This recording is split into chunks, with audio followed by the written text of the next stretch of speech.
kamusta ka naman after everything? Ang gulo ng gabi mo.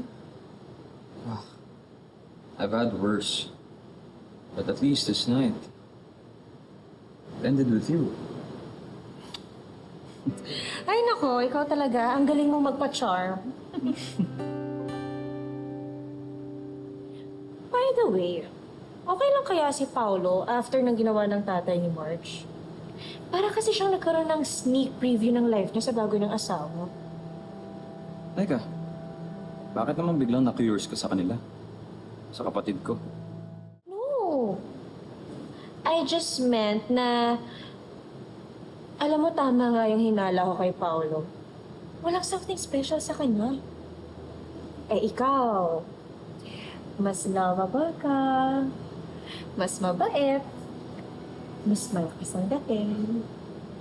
At si Paolo, pabida, gusto lagi ng grand plan, gusto makaisa. Dahil gusto niyang makahabol sa galing mo. Kaya nga I think, I'm too much for Torrecampo Realty.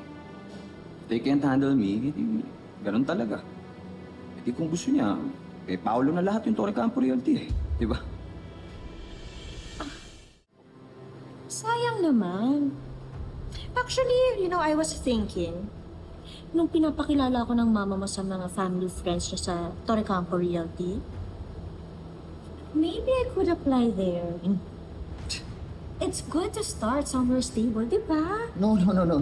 I don't think that's a good idea. Kaya nga ako nagtatayo ng website development company para hindi na ako magtrabaho sa kumpanyang yun. Tapos ikaw, gusto mo magtrabaho doon? That place, it's not for me and it's definitely not for you.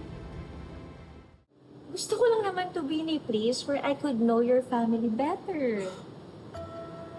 Oh, kung hindi man doon, edi pumunta tayo sa bahay, no?